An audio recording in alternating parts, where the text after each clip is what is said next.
Welcome, everyone. Welcome to our session in October.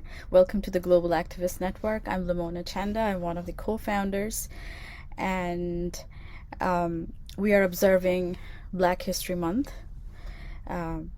This month specifically, this is something that we should be focusing on all year round, but specifically in October. And to observe that, we have invited a very special guest to speak on what we thought is a very important topic. Why are we still talking about race? And so we have invited Wubrest Adamu, a dear friend of mine. And welcome, Wubrest. I will very quickly go through a little bit about our guest speaker. So Wubrest is a AlMami Cyllah Fellow with Amnesty International USA, focusing on human rights issues in sub-Saharan Africa. Prior to joining Amnesty, Wubrest earned her master's degree in national security law and human rights from Georgetown University Law Center. She was also a 2024 fellow in the Leadership and Advocacy for Women in Africa program at Georgetown Law. She is a McCain Global Leader Fellow concentrating on peace, security, and reconciliation at the McCain Global Leaders Institution at Arizona State University. Wubrest has a background in law with her LLB from Addis Ababa University and has been actively involved in matters concerning women's rights. Humanitarian assistance in the context of internal displacement and human rights advocacy in Ethiopia. Her previous experience includes working with the Ethiopian Human Rights Council, the UN High Commissioner for Human Rights, and the UNHCR. She has a long list of published human rights related chapters, articles, blogs, and discussion papers, including the Wilson Center, Amnesty International, and UN Women. And I'm pretty sure that if we really look into it, we'll find a lot more about Wubrest's milestones and achievements. So we're really privileged to have you here. I know you went to great lengths to make time and accommodate for our session. Welcome to our session, Wubrest. Thank you so much for having me and for the lovely introduction. So without any further delay, I'll just dive into the questions. Why don't we start with a little bit about yourself and what inspired you to explore this area of work? There is an echo, Lemona. Okay, now it's gone. um, so I think you've made a lovely introductions. Thank you for choosing to talk about this topic. It's a beautiful topic that makes a lot of people uncomfortable. But it's also a very important kind of conversation to have because it truly pushes for a change, and that's why we are here. This is my interest, but I would like to say I'm not an expert on race, but I know a thing or two about racial justice and equality. So these issues are interest to me. They apply to who I am as a person. I'm a Black woman from Africa. I'm Ethiopian, and I enjoy talking about these issues. So maybe before we delve deep into the questions, I would like to say that, I'm here to have a candid conversation based on my own personal beliefs, opinions, and views. So as a disclaimer, I would like to say whatever I say here doesn't represent in any shape or form the opinions of those with whom that I'm academically or professionally. So thank you, and over.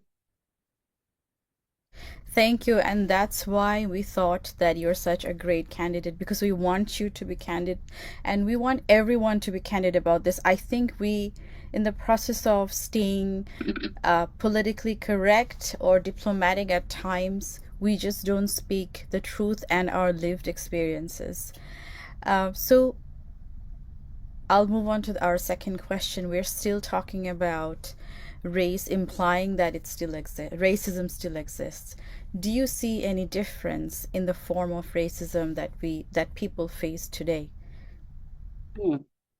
Yeah, so why do we still talk about race, implying that racism still exists? It's because it exists, simply. And if not, honestly, we wouldn't be dedicating our beautiful Saturday morning talking about an outdated issue. So yes, but there is a difference, not in the existence of racism, but in its expression. Maybe explicit racism, such as racial slurs, segregation laws, apartheid laws, or blatant discrimination. They might not be in fashion today, but they have been replaced by subtle, Subtle, systemic, systemic. there is There is an any. Okay, I think it's because I'm unmuting myself. I'll just mute myself. Yeah. I'm sorry. Yeah, so today's kind of racism is very subtle, very systemic, and it's very institutionalized. So the kind of feminism, sorry, the kind of racism, I talk a lot about feminism, that's why, the kind of racism that we hide, that we face today hides under policies, it hides under hiring practices, educational systems, or global economic structure that still favors whiteness, if not proximity to whiteness.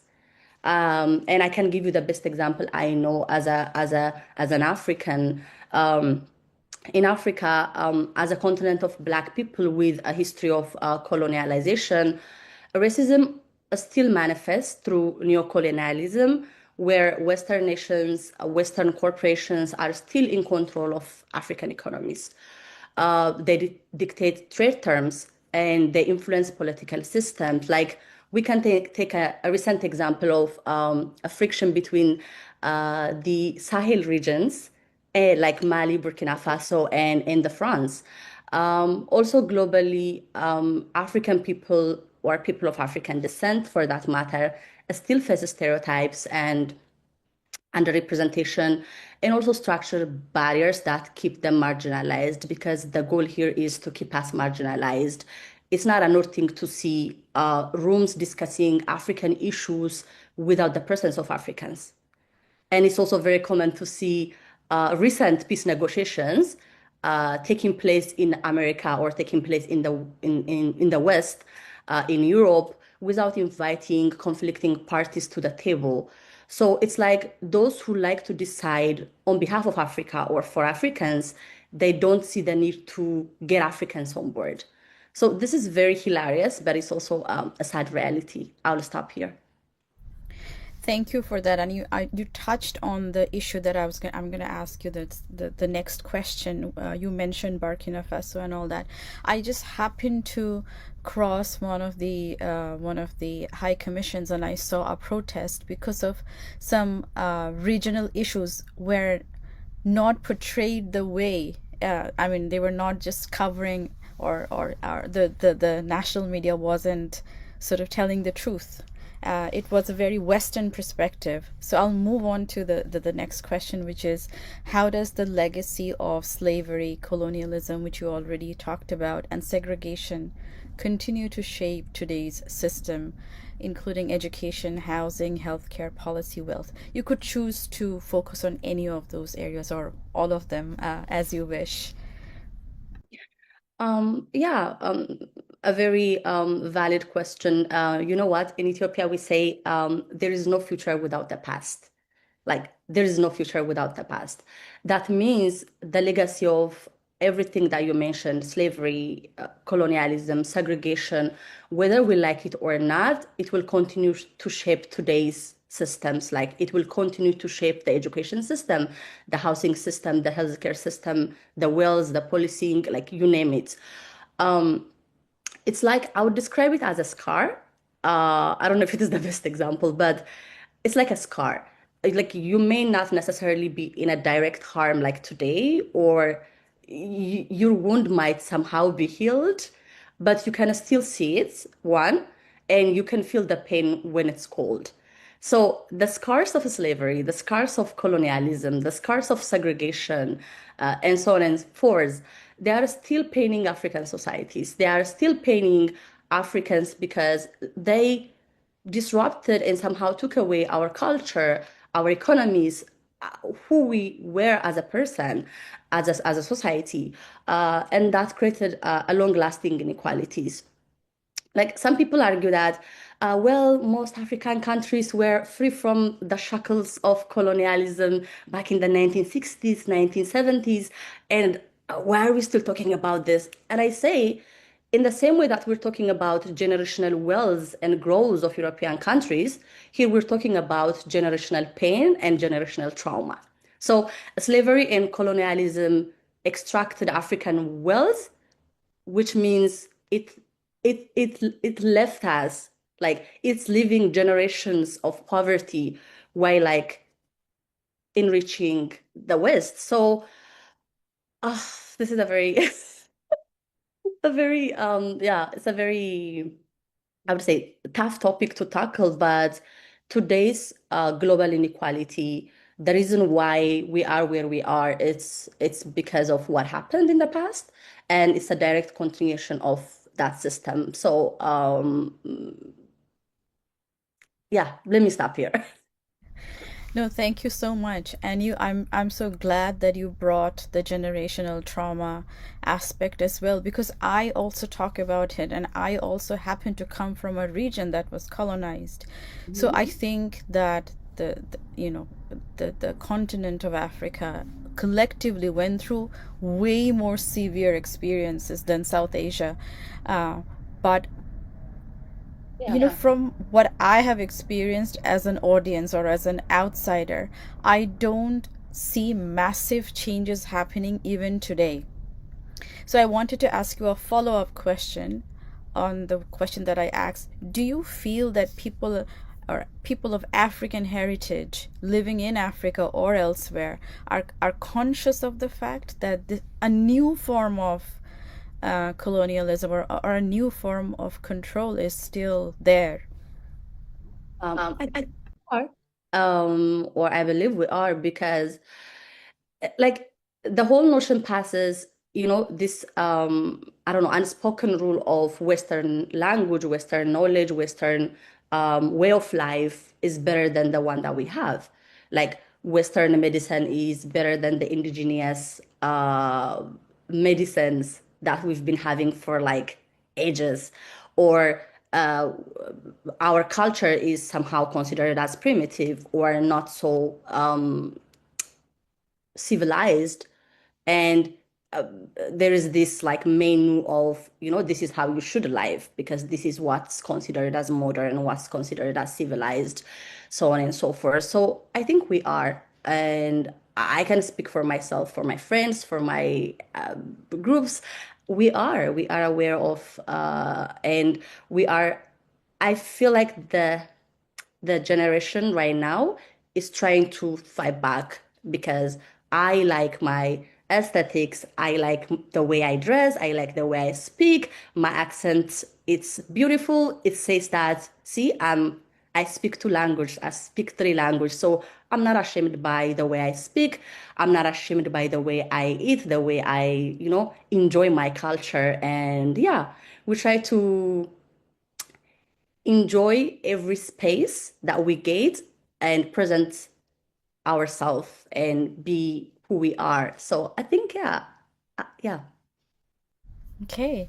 So why do you think is Black history still taught as a separate topic from the mainstream history? And what does that say about our collective memory? Hmm.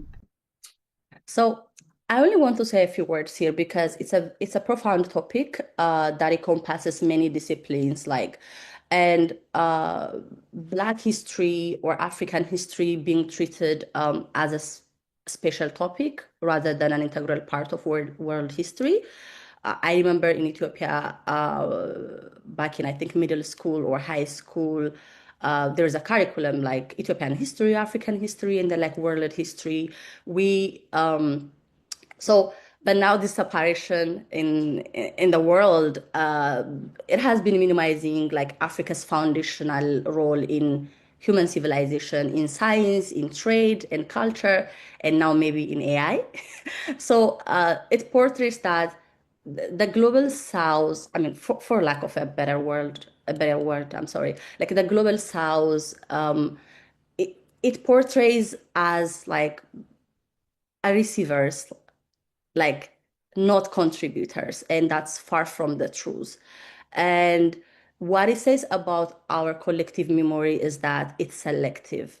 So it's selective in a way that it celebrates the history of the world, the achievement of the world, how, the modern day that we live in great and beautiful, without properly acknowledging the cost that comes with it, and also the cost that was borne by, for that matter, Black people or people of color. And yeah.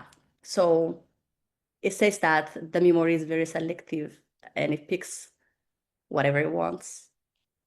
Absolutely. So, in what ways does not seeing race ignore the lived experiences of people who face racial discrimination daily? Mm. So, people, I mean, I came across a lot of people saying, I don't see race, I see you, but I don't see race. I mean, I get it. It's often meant kindly, but it could come off as ignorant because it ignores the reality of those who lived with racism or who are living with racism like every day on a daily basis. Like when you say I don't see race, you are, without maybe knowing it, you're saying I'm erasing the difficulties and challenge that you are facing because of your color or because of your race or because of who you are. So refusing to see um, race, for me, it's like refusing to see the injustices and the challenges that comes with it. So with that, allow me to introduce you a greeting from South Africa. It's a Zulu greetings in South Africa. I learned about it recently. It's called Sawubona. So Sawubona, I'll be reading my notes so I can be precise. Sawubona is a Zulu greeting. It literally means I see you. Like when I say Sawubona, like I'm saying I see you, Lemona, I see you. But it also means that um, it's more than a greeting, and it carries the importance of recognizing the worth and dignity of each person. So I'm not simply saying I see you, Lemona. I'm seeing that I'm recognizing the worth and dignity in you. Like it says, and I quote, I see the whole of you, your experiences, your passions, your pain, your strengths and weaknesses, and your future, and you are valuable to me. Like, isn't that beautiful? That's absolutely one of the most beautiful things I have ever learned. Thank you. Thank you for teaching it to us. And I can't wait to use it at a next opportunity. Yeah, so it reflects the belief that like I said, I recently learned about it. It reflects the belief that when others see me, I exist. And the reason why I brought this up is this is a complete opposite of the so-called I don't see race ideology for me, because I want you to see me, and by seeing me, like I want you to recognize who I am as a person, including my race and my experiences as a result of my race. So, for instance, I Wubrest, a Black woman from Africa with a lot of Blackness in her, like Black history, Black lived experience, Black struggle, also Black victory. So, what do you mean when you say you don't see me? Yes. Yeah. No, thank you. That was very deep, very informative. Thank you for sharing that. So, how do silence, discomfort, or fatigue around discussions of race serve to maintain existing power structures? And I think you have touched on beats of this. Um, yeah, it's a very good question. Like when people stay silent about racism, um, because it's uncomfortable, they're actually protecting those in power. They're actually benefiting those who can actually benefit from the system in place. So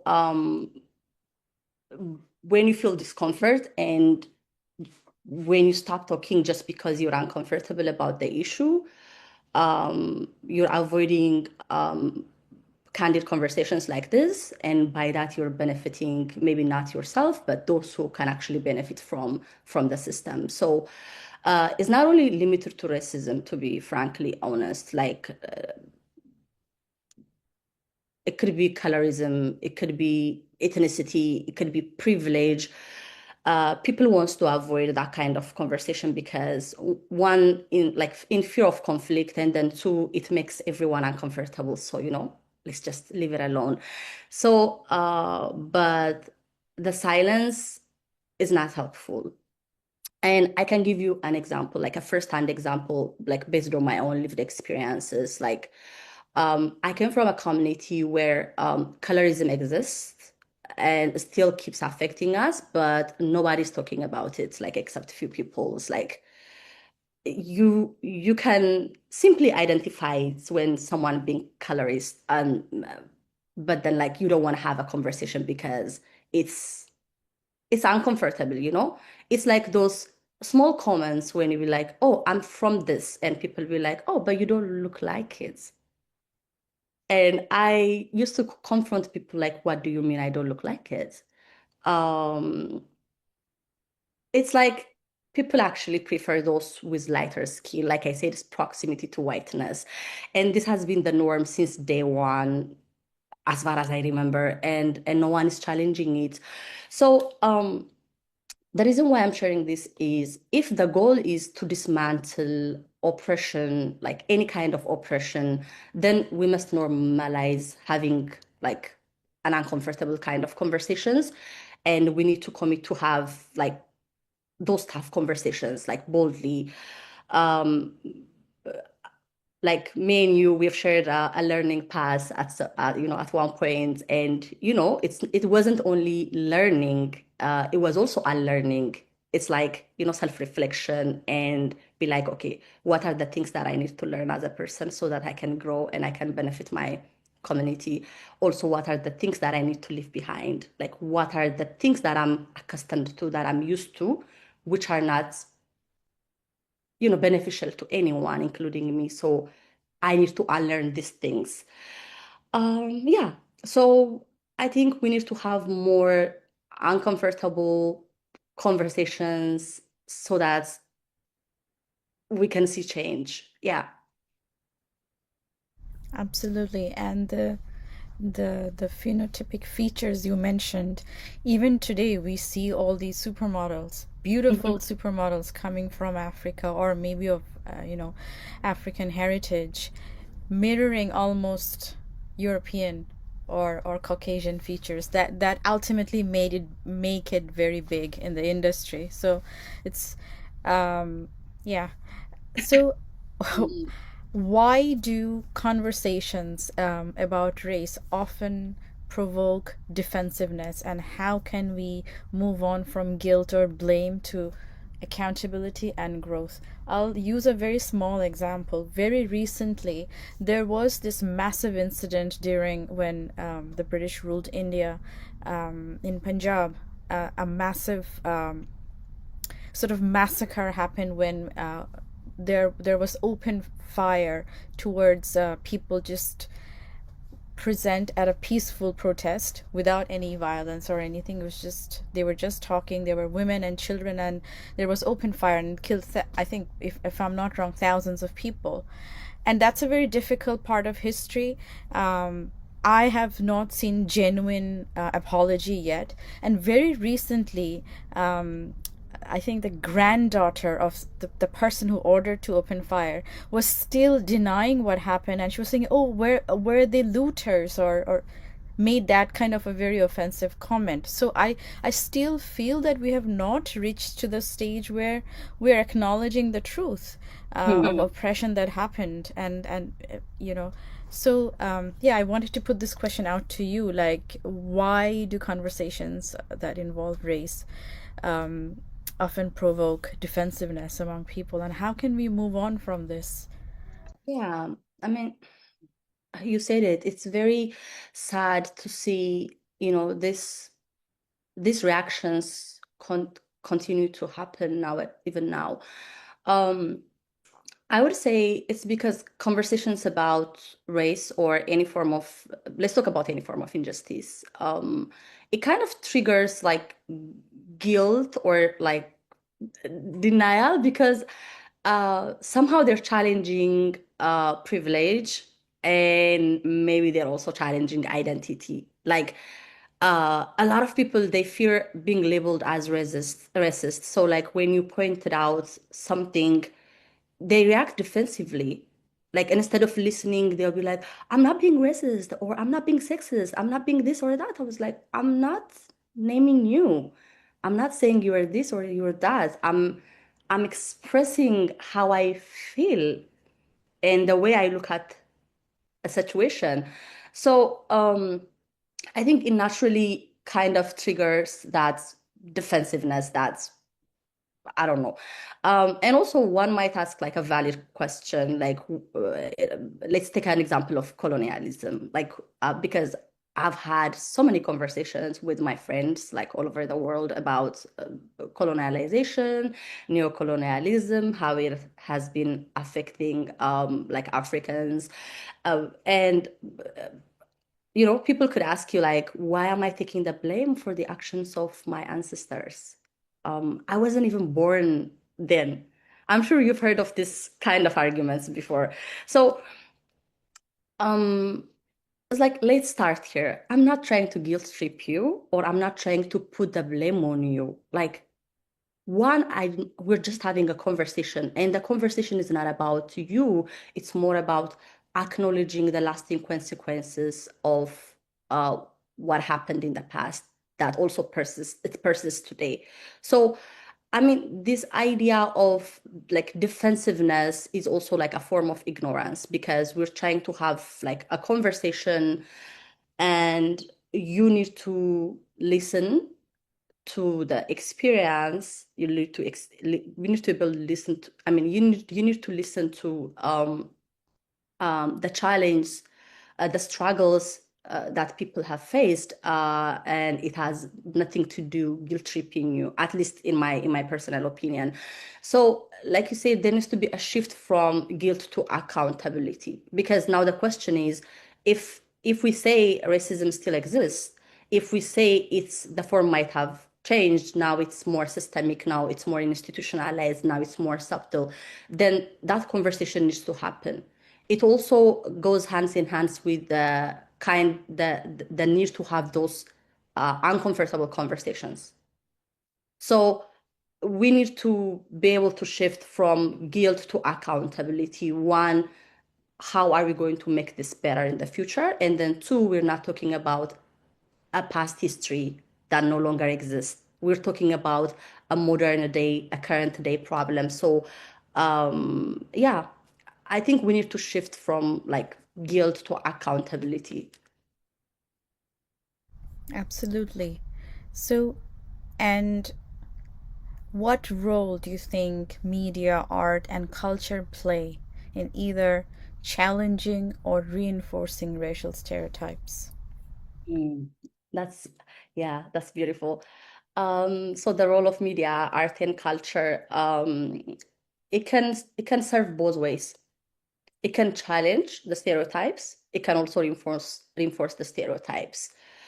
Um, for me, as an African, it can portray Africa as poor, violent, dependent, a continent that still struggles with war and hunger and so on and so forth.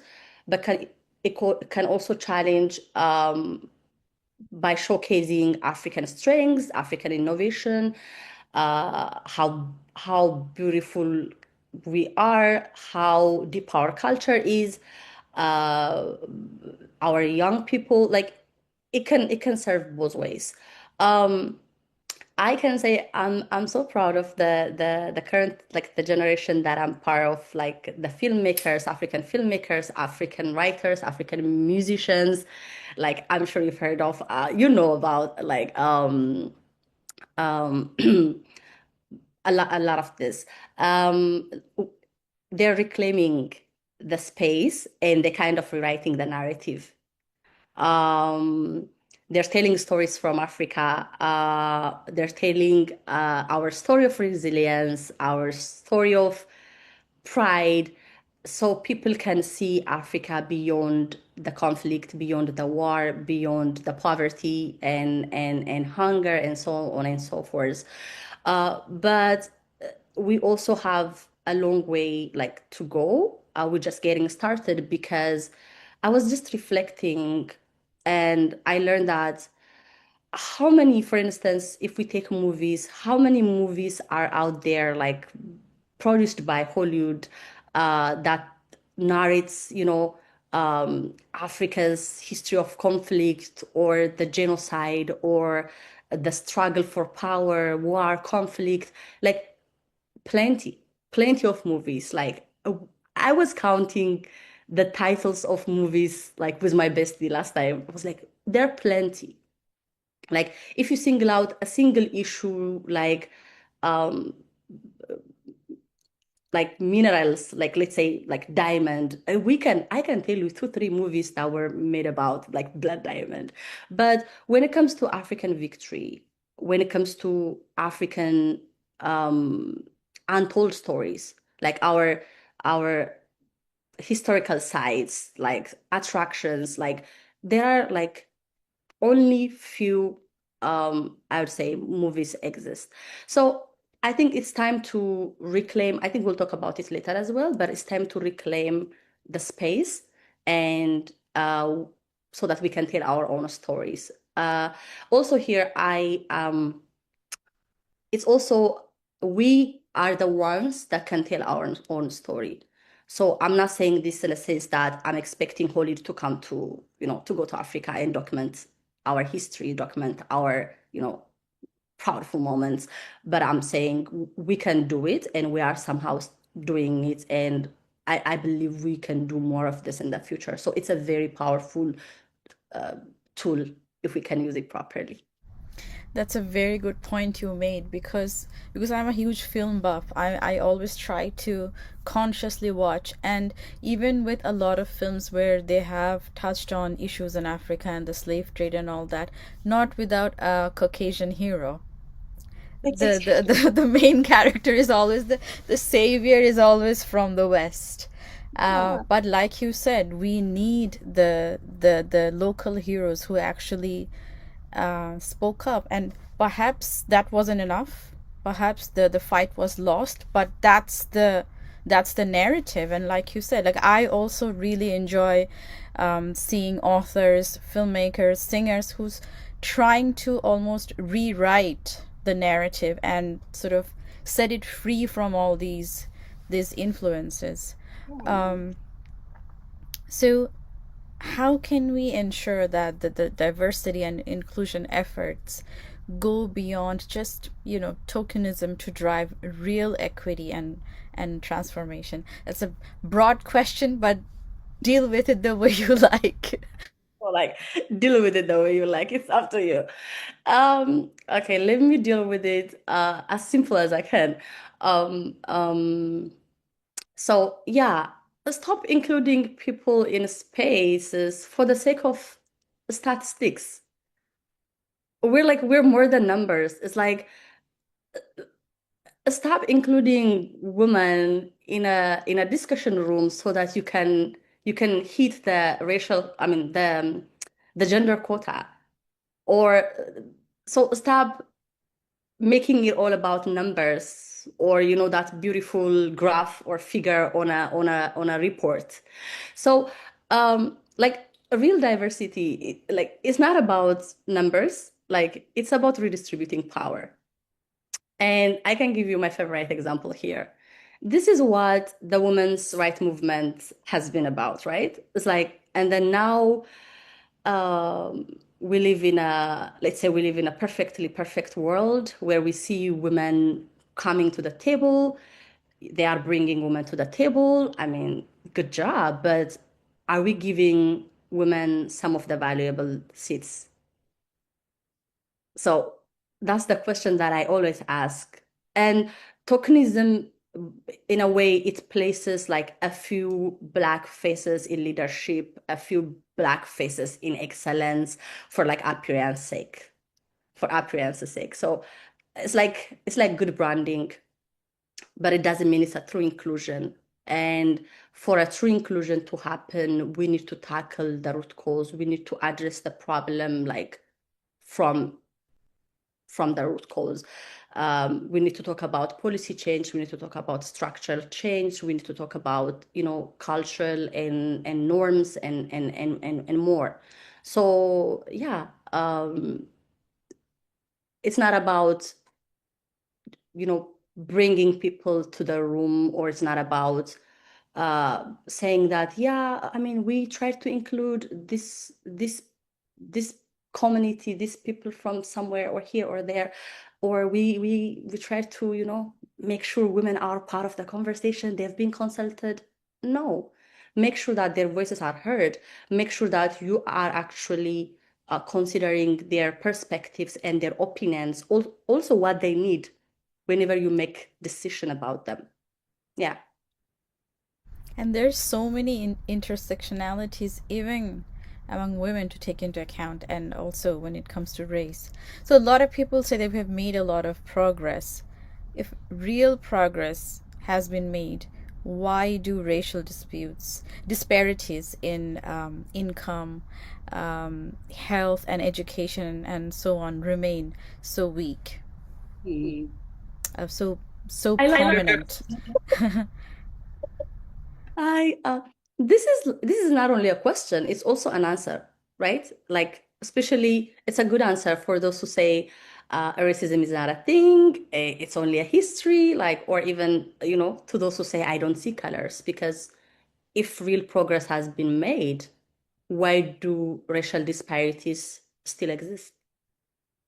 Like, why do we see racial disparities in income, health, education, wealth, like, and so on? So progress has been made, of course, but not real progress. The problem in the progress is not matching. And yes, we have seen some change, but not as they should be, one. And also, we're not trying to address like past atrocities or past, historical injustices. We're talking about like a current day problem. Like, as of today, as of like October 18, 2025, this is an issue. So, and that issue, like the same issue that we said, it's now in a form of subtle, institutionalized, um, systemic form. That same issue is manifesting in education, in healthcare systems, in income, in technology.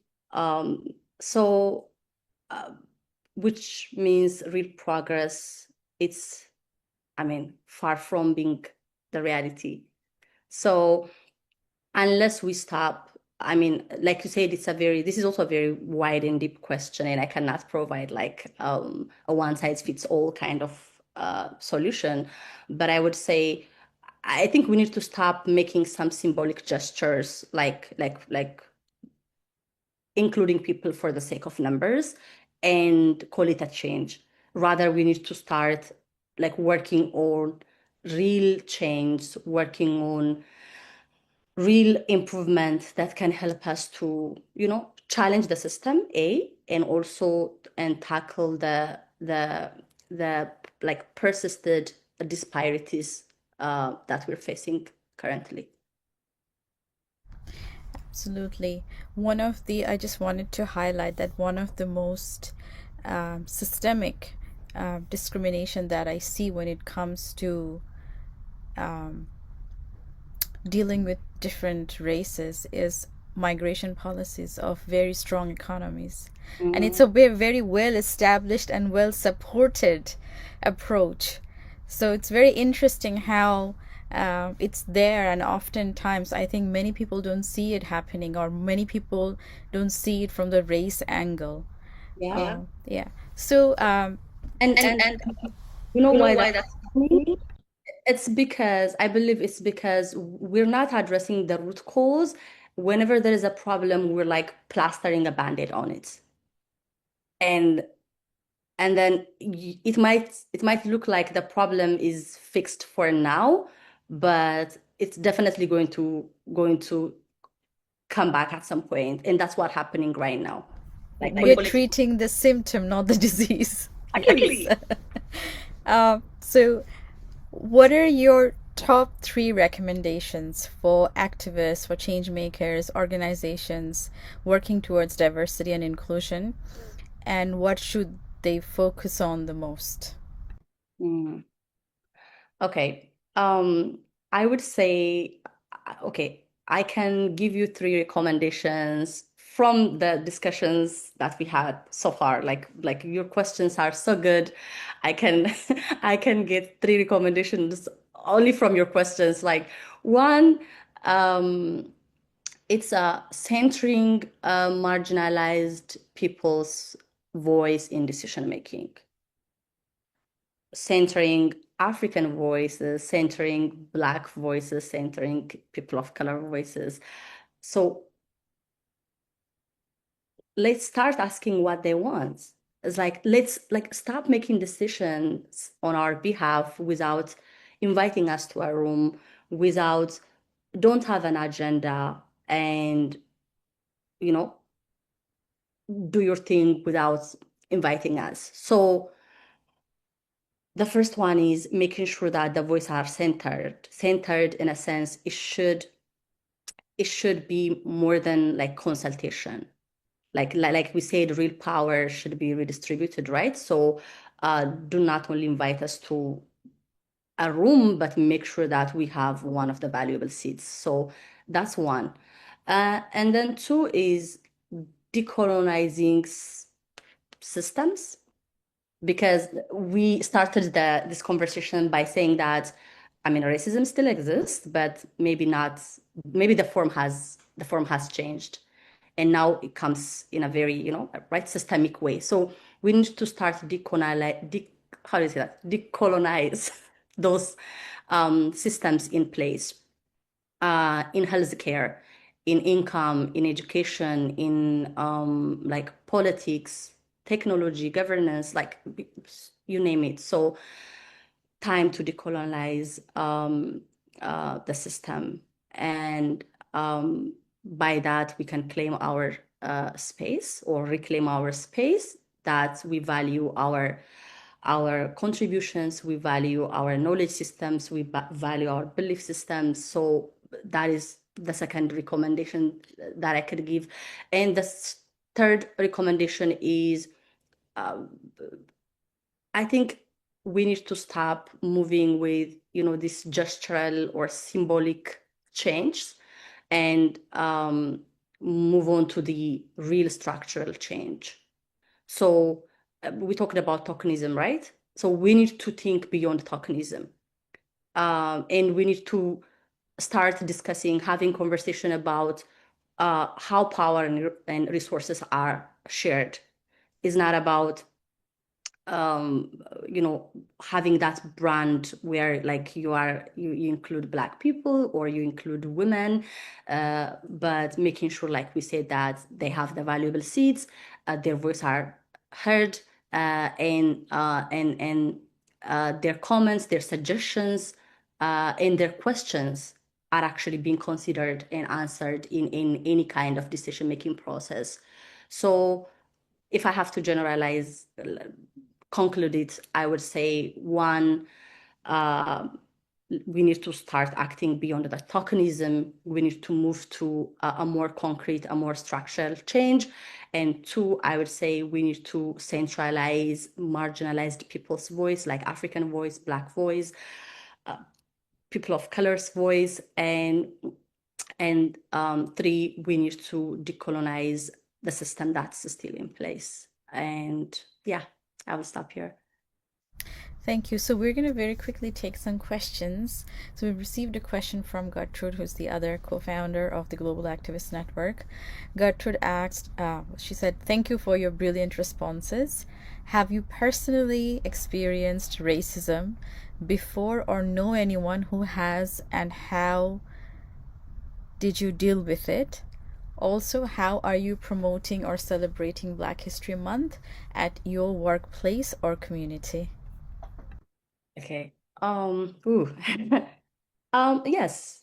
Like, I mean, as you see me, I'm a Black woman from Africa, proudly. So yeah, I have. And like I said, sometimes in a very systemic way, and sometimes in a very blunt, I'm gonna say whatever I say, so what are you going to do about it kind of attitude. So, well, Lemona, you know me, I speak, right? I speak my mind. Uh, I try to not generalize like quickly. Like I think I have my, how say, invisible notes. So like I take my notes, and once I, have enough evidence that this person is not having a bad day, this person is not a bad person, simply they're just being racist, or they try to uh, you know, define who I am, uh, then I speak and I say my words. And yes, I have experienced it in a workplace setting, in a in a social context, but I speak. Like that's example that I shared with you about colorism.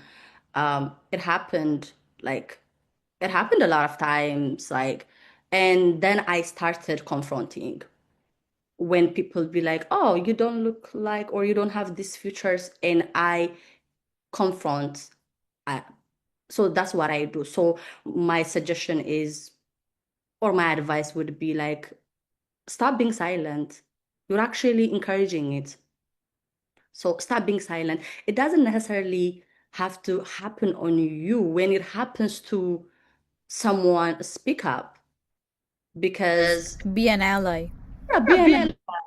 So anything that comes for Lemona, it's going to touch me at some point. So like speak up. These are the things that we need to unlearn. We don't have to appreciate this kind of, honestly, behaviors, attitudes, or whatever. So that's what I do. The second question was, what do I do to, it was in a workplace setting. What do I do to celebrate? How are you promoting or celebrating Black History Month at your workplace or community? Oh, okay. Yeah. So we do that.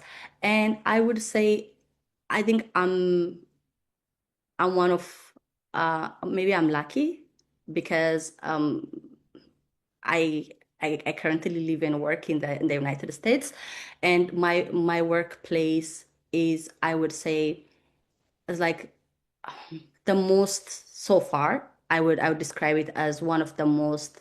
It has one of the most healthiest workplace environments. And I mean, DI is still a thing in our office. We still believe in diversity, inclusion, equality, and everyone that I have interacted, it's been like almost one year and a half so far. I haven't faced anything of that nature. And also we have like trainings, we have like manuals that are in place to help like employees want to have awareness about such issues, to make sure that there is a pathway for you to make a complaint or for you to speak up, and making sure that nobody's shutting you down for saying it out loud. So yeah, we need this kind of work environments. But to be honest, in the past, I have worked in an environment where people could make a comment as they want, and nobody would ask them. And then yeah, we call it a day. So I think we need to encourage for an organizational awareness, an organizational like understanding, that we need more of that. And yeah, I think I answered both questions. Thank you. I'm just going to quickly check if we have any other questions. If not, I'm going to move on to our last question.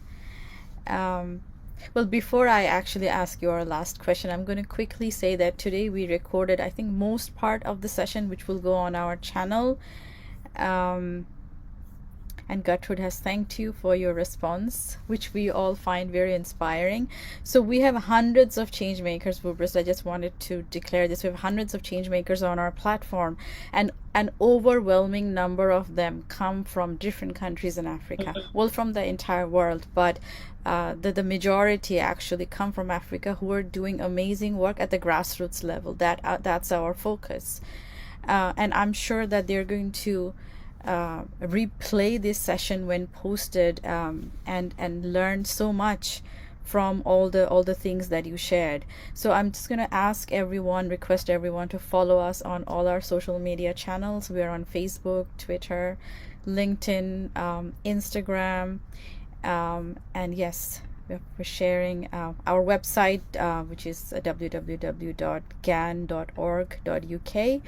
We're on Spotify, so every change maker that we speak to, it goes on our podcast. So please do follow us, support us, and spread the word. In terms of learning from you, or if anyone wanted to get in touch with you, how do we reach you, and what are your last words for us? Okay. How do you reach me? I need to work on all my social media presence, but I have a LinkedIn. I can share my LinkedIn profile with you so you can share. I'm also on X, Twitter, but only to observe and to follow the news. I'm not active there, but I'm on Instagram. I can also share my personal email address, so anyone that has any questions or would like to, keep in touch can also email me. So I'll share my email, my LinkedIn profile with you, so you can share it with our amazing change makers. And my last word would be, I'm so proud of you. We've talked about this, and I know how you wanted to make a change. It's like, because we were literally in a program that was called like Change Makers. So I know how important this is, and I'm sure that you are helping, you are assisting a lot of beautiful souls, and this is what generational healing looks like. And this is personal to you. I know that because we have interacted so many times, and you made this happen. And I am a big fan of people that can actually, think about ideas and make them real. So yeah, it manifested, and well, you invited me. Thank you so much for, thinking about me, thinking about inviting me to the group. Gertrude, thank you so much. Yeah, and keep the good work.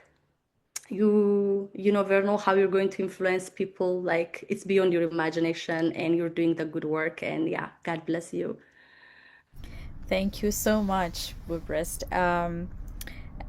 I'm sure that today's session will inspire many, and we wanted to energize ourselves. I have said this to my teams a few times, that Wubrest is a very good speaker.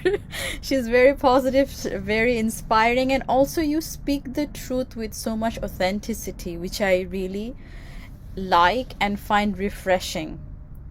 So I wanted to bring that to our platform and have your session, and I'm pretty confident that even years from now, people will look for your name and watch our session that we held today. So you're part of our family now. Thank you for making your time, and thank you everyone who joined our session. As I said, that it will go on our channel for everyone to watch at a later stage. So thank you so much, everyone, and I end our session with that. Thank you. Have a good day. Have a lovely day. You too.